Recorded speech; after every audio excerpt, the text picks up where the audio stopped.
नमस्कार दोस्तों। आज के इस खास विश्लेषण में हम एक ऐसे जबरदस्त तकनीकी ब्रेकथ्रू पर चर्चा करने वाले हैं जो आर्टिफिशियल इंटेलिजेंस को स्मार्टफोन चलाना सिखाने का पूरा तरीका ही बदल रहा है।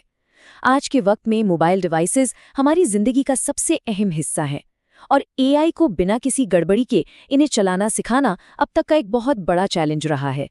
तो आइए बिना देरी किए इस फैसिनेटिंग सफर की शुरुआत करते हैं। सबसे पहले एक बहुत ही बुनियादी सवाल पर गौर करते हैं जिसने लंबे समय से रिसर्चर्स की नींद उड़ा रखी है।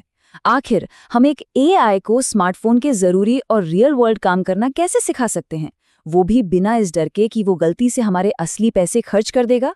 क्योंकि जब एआई खुद फैसले लेने लगता है और ट्रायल एंड एरर से सीखता है तो उसकी एक छोटी सी गलती का असर सीधे बैंक अकाउंट पर पड़ सकता है।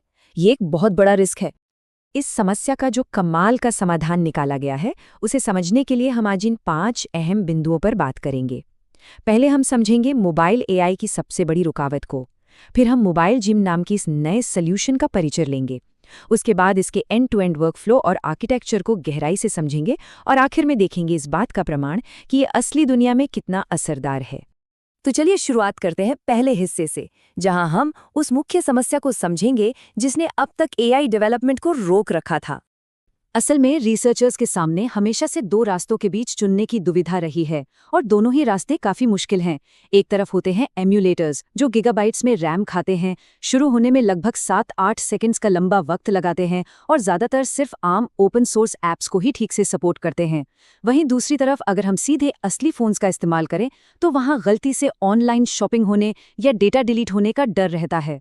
साथ ही उनके इंटरनल बैकएंड डेटा को पढ़ना लगभग नामुमकिन होता है और उन्हें एक साथ बड़े पैमाने पर पैरेलल ट्रेनिंग के लिए इस्तेमाल करना तो प्रैक्टिकल ही नहीं है। तो यहाँ एक डेडलॉक वाली स्थिति बन जाती है। अब आते हैं दूसरे हिस्से पर, जहाँ एंट्री होती है हमारे इस आधुनिक सॉल्यूशन की, जिसका नाम है मोबाइल जिम। इस स्लाइड पर गौर कीजिए, ये सच में दिलचस्प है। बाईं तरफ हमें एक आम चैट एप्लीकेशन का इंटरफेस दिख रहा है। इसमें आप टेक्स्ट मैसेजेस देख सकते हैं, एक फ्रिज की फोटो भेजी हुई दिख रही है और नीचे एक मल्टीलिंगुअल कीबोर्ड है जहां इंग्लिश और चाइनीज भाषा में टाइप करने का ऑप्शन है। वहीं दाईं तरफ बिल्कुल किसी आम स्मार्टफोन की तरह एक होम स्क्रीन या लॉन्चर है। इस पर वेदर विजेट, आज का समय और गैलरी या मैसेजिंग जैसी कई ऐप्स के आइकन साफ नजर आ रहे हैं। लेकिन सबसे हैरान करने वाली बात यह है कि हालांकि ये बिल्कुल असली फ़ोन जैसी लगती हैं, पर असल में ये हल्के ज़ीरो रिस्क एनवायरनमेंट्स हैं जिन्हें पूरी तरह से एक वेब ब्राउज़र के सैंडबॉक्स में रेंडर किया गया है। इसका मतलब है कि एआई इनमें जो चाहे एक्सपेरिमेंट करे, बाहरी दुनिया पर इसका कोई नुकसान नहीं होगा। इस ब्राउज़र बेस्ड अप्रोच का सबसे बड़ा फायदा ये है कि मोबाइल जिम रिसोर्स के इस्तेमाल को सीधा गीगाबाइट से घटाकर लगभग 400 मेगाबाइट्स पर ले आता है। और जहां एम्यूलेटर को शुरू होने में 1 मिनट से ज़्यादा लगता था, ये सिर्फ 3 सेकंड की रैपिड कोल्ड स्टार्ट लेता है। इस हल्केपन की वजह से अब एक ही सर्वर पर सैकड़ों एआई एजेंट्स एक साथ अपनी ट्रेनिंग पूरी कर सकते हैं। और क्योंकि ये पूरी तरह सैंडबॉक्स्ड है, यहाँ से कोई असली मैसेज नहीं भेजा जाता और कोई असली फंड ट्रांसफर नहीं होता। ये एआई के लिए एकदम सेफ प्लेग्राउंड है। चलिए अब तीसरे हिस्से की तरफ बढ़ते हैं, जहां हम समझेंगे कि इस प्लेटफॉर्म के अंदर एक एआई आखिर ट्रेन कैसे होता है। ये पूरी प्रक्रिया बहुत ही सटीक तरीके से 4 स्टेप्स में काम करती है।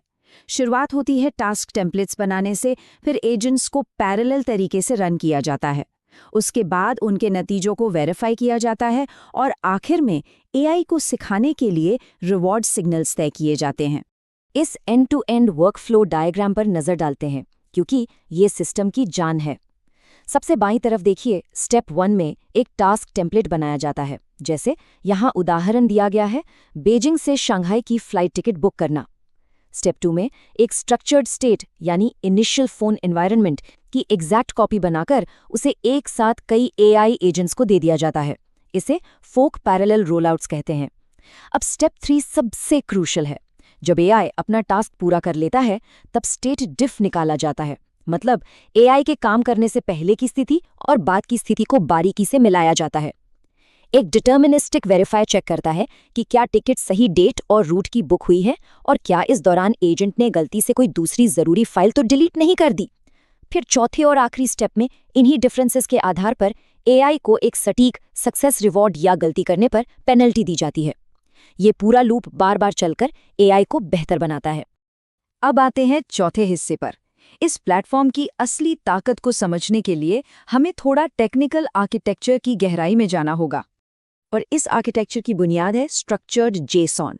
ये एक ऐसी light weight text based data format technique है जिसमें फ़ोन के एक एक पुर्जे को दर्ज किया जाता है, चाहे वो किसी ऐप का डेटा हो, ओएस की सेटिंग्स हो या स्क्रीन पर दिख रहे आइकॉन्स हो। सब कुछ टेक्स्ट के रूप में रीडेबल और राइटेबल होता है। इसी जेसॉन की वजह से हमें उस भारी भरकम एंड्रॉयड एमुलेटर की ज़रूरत ही नहीं पड़ती। इसे समझने के लिए इस कॉम्पोजिशन मॉडल वाले डायग्राम को देखते हैं। सबसे ऊपर कैपेबिलिटी सरफेस है, जो दिखाता है कि ये सिस्टम 28 से ज़्यादा ऐप्स और क्रॉस ऐप वर्कफ्लोज को सपोर्ट करता है। अब इसके ठीक नीचे देखिए, जो कि इस मॉडल का असली जादू है। इसे एक नक्शे पर रखी हुई ट्रांसपेरेंट शीट की तरह समझिए। सबसे नीचे वर्ल्ड डेटा की बेस लेयर होती है, जैसे आपके फ़ोन के कॉन्टैक्ट्स या ई-कॉमर्स ऐप के प्रोडक्ट्स, जो सभी एजेंट्स के लिए कॉमन होते हैं। उसके ऊपर एक छोटा सा रन टाइम ओवरले होता है। जब एआई कोई एक्शन लेता है, जैसे शॉपिंग कार्ट में कुछ ऐड करना, तो वो सिर्फ इस ओवरले वाले हिस्से में तब्दीली करता है। बड़ा कॉमन डेटा वैसे का वैसा ही रहता है। और आखिर में व्यू रिजॉल्वर नाम का एक कंपोनेंट इस ओवरले को मेन ओएस रन टाइम और वर्ल्ड डेटा के साथ मिलाकर एक फाइनल यूआई रेंडर कर देता है। इस ट्रांसपेरेंट ओवरले सिस्टम की वजह से मेमोरी पूरी तरह बची रहती है और सिस्टम तेजी से काम करता है। आर्किटेक्चर में एक और बहुत स्मार्ट चीज शामिल की गई है, जिसे आंसर शीट प्रोटोकॉल कहते हैं। आमतौर पर जब एआई से कोई सवाल पूछा जाता है तो उसके लंबे फ्री टेक्स्ट आंसर्स को जज करना मुश्किल होता है, पर यहाँ एआई को अपने जवाब स्क्रीन के अंदर ही एक फॉर्म यानी आंसर शीट में भरने होते हैं। इसमें डेट्स, नंबर्स और ड्रॉप डाउन मेन्यूज होते हैं। इस टाइप्ड फील्ड अप्रोच की वजह से एआई के भटकने या गलत जानकारी देने, जिसे टेक्निकल भाषा में एआई हैलुसिनेशन कहते हैं, उसकी संभावना लगभग ना के बराबर हो जाती है। तो फाइनली अब हम पहुंच गए हैं 5वें और सबसे आखिरी हिस्से पर। सिम्युलेटर तो बहुत अच्छा है, पर क्या इसमें सीखी गई बातें असली दुनिया में काम आती हैं? और सच कहूं तो इसका नतीजा किसी को भी हैरान कर सकता है। डेटा दिखाता है कि एआई ने इस ब्राउजर बेस्ड सिम्युलेटर में जो भी नई क्षमताएं हासिल की, जब उस ट्रेंड एआई को एक असली फिजिकल स्मार्टफोन पर टेस्ट किया गया, तो उसने 95.1% तक उन्हीं क्षमताओं का सफलतापूर्वक प्रदर्शन किया। ये एक बहुत ही बड़ा रिटेंशन रेट है।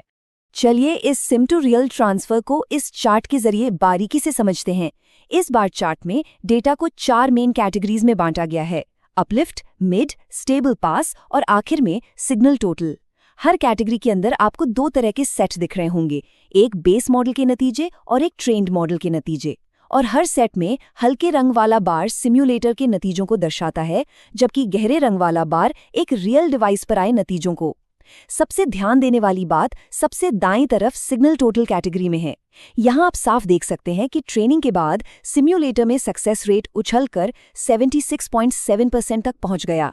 और उससे भी बड़ी बात, जब इस ट्रेंड एआई को एक असली फोन पर चलाया गया, तब भी सक्सेस रेट 72.9% बना रहा। यानी दोनों बार्स लगभग बराबर हैं। ये साबित करता है कि आर्टिफिशियल ब्राउजर में सिखाई गई स्किल्स असली फोन पर लगभग बिना किसी नुकसान के पूरी तरह ट्रांसफर हो जाती हैं। अगर हम पूरे टेस्ट सेट के आखिरी नतीजों को देखें, तो इस ट्रेनिंग की वजह से ओवरऑल सक्सेस रेट 9.4% से बढ़कर सीधा 22.2% हो गया है। ये 12.8 पॉइंट का इजाफा कोई छोटा नंबर नहीं है।